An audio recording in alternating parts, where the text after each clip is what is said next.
Hello and welcome. I am Annette Reeder from thebiblicalnutritionist.com, and today we're going to make the best, I wonder if you've ever made this before, but the best black bread. Yes, this is called Russian black rye bread. It's amazingly delicious. And have you ever been to those restaurants where they just have the dark, like pumpernickel bread? Well, pumpernickel is a rye bread. And we're gonna make one today. And it's actually out of my Satisfied cookbook. So if you want the recipe, go ahead and check out the Satisfied cookbook. And I give this cookbook away free as an ebook to everyone who purchases meals from our website. So that's another way of getting this cookbook for yourself. So today, it's about making a Russian black rye bread.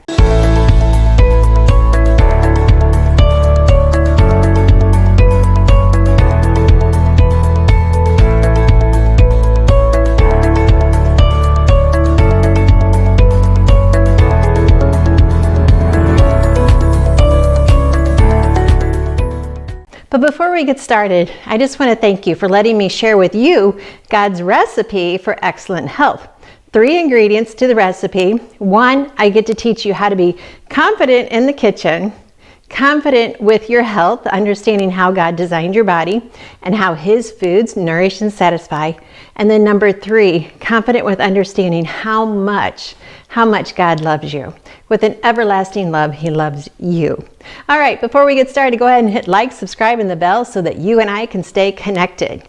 So, as I said, this recipe is in the Satisfied cookbook. It is on page 69, 68, and 69. Delicious picture right there, so you can see it. And also in the cookbook, you'll see where I have croutons, that I actually use this recipe for my croutons because just a nice flair to the dinner table and surprises your guest as well. All right, to start this recipe, I've already added 1 1/4 cups of warm water. We're going to add 2 tablespoons of apple cider vinegar. To this, we're going to add 1/4 cup of molasses. Molasses, and another ingredient that we're going to add here is going to help with the coloring of the bread. Molasses is just always a very vitamin B rich food to have on hand. Now we're going to add some honey, another 1/4 cup. Honey is always best if you can get it from a local beekeeper. That will give you the highest nutritional value for you. Then 2 tablespoons of cocoa powder. Yes, so I always get the organic dark cocoa powder. And we're going to add 1/4 cup of melted butter.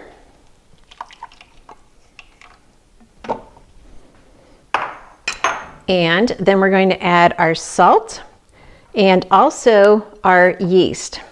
So I have 1 tablespoon of yeast that had in it 2 teaspoons of salt. And then we have 1 tablespoon of onion flakes or minced onions. Now then we're going to go ahead and add some caraway seeds and some fennel seeds.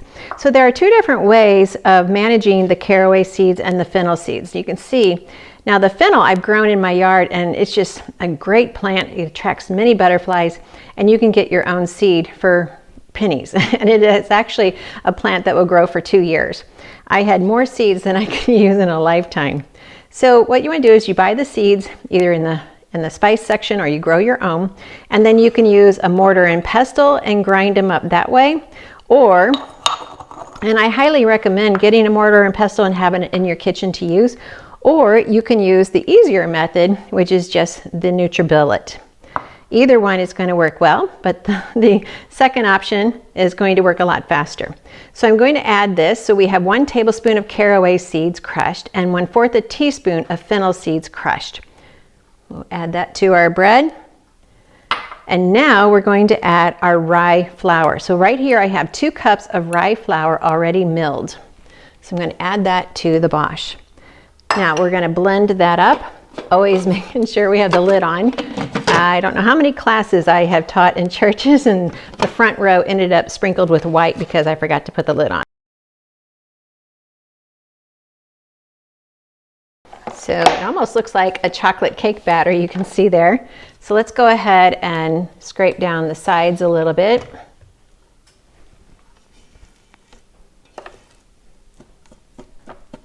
Make sure we're getting it mixed up really well. Now we're going to go ahead and add in our wheat. It could be a spelt, kamut, einkorn, emmer, hard white, or hard red. But we're going to start with 2 cups. I have 3 cups here. We're going to start with 2 and then gradually see if we need the full 3rd cup.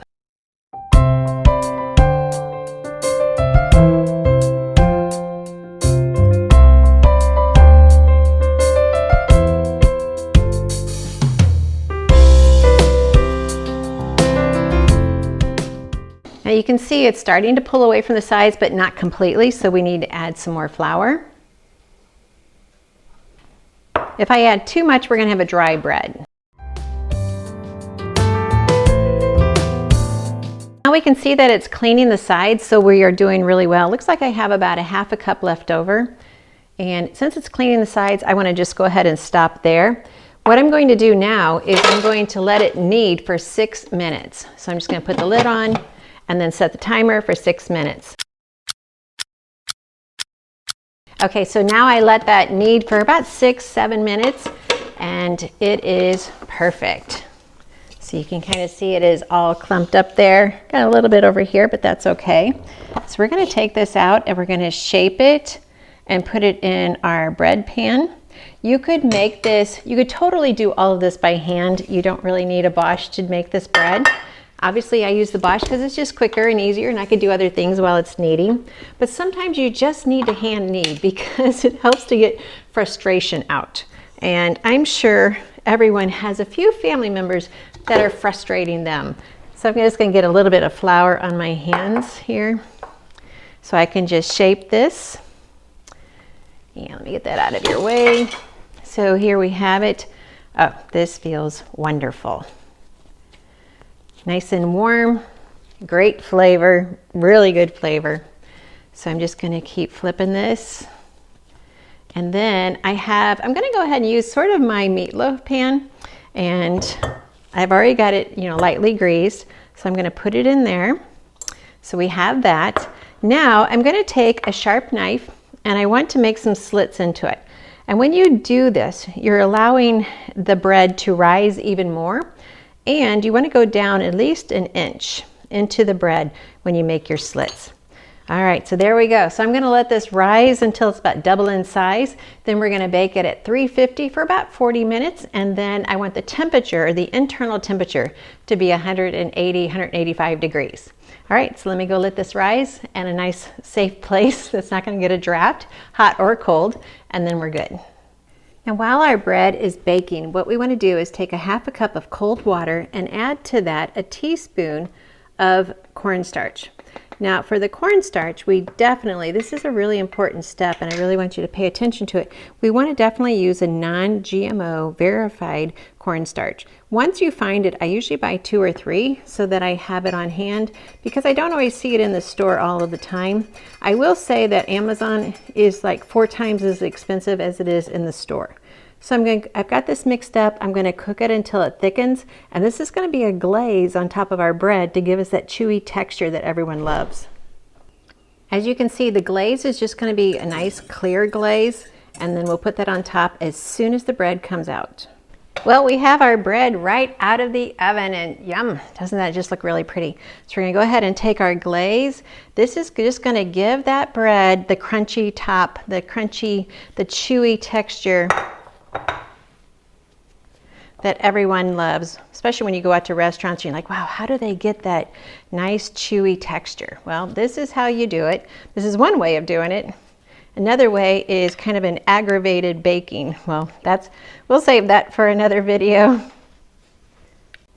All right, so I put it back in the oven for 2 to 3 minutes to set the glaze, and now we're just going to put it on this cooling rack and let it cool for pretty much about 20 minutes, 10-20 minutes, and then we can slice it and enjoy. Isn't that pretty? Well, here we have our black Russian rye bread. It's a lot of words for a loaf of bread, but here's our takeaway. Understand what's going on around the world. There are people in Russia who need us to pray for them. There are people in Ukraine that need us to pray for them. Remember, teach your children about the history. The people in Ukraine and the people in Russia, a lot of them are related. They got separated when the countries divided. A lot has happened in that land over there.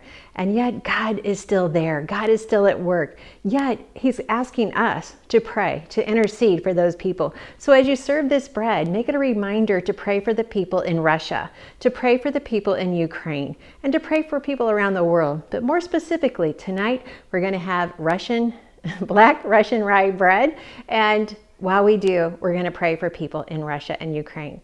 Thanks for letting me share with you God's recipe for excellent health. Anytime I can put a food on the table that gives us a better reminder of who to pray for and how to pray, then that's just an added blessing. That's what the table is for. The table is our altar.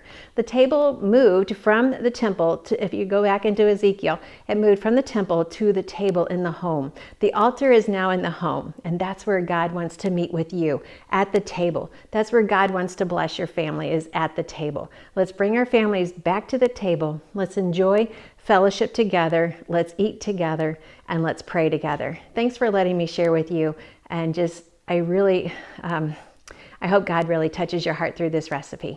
Thanks for watching.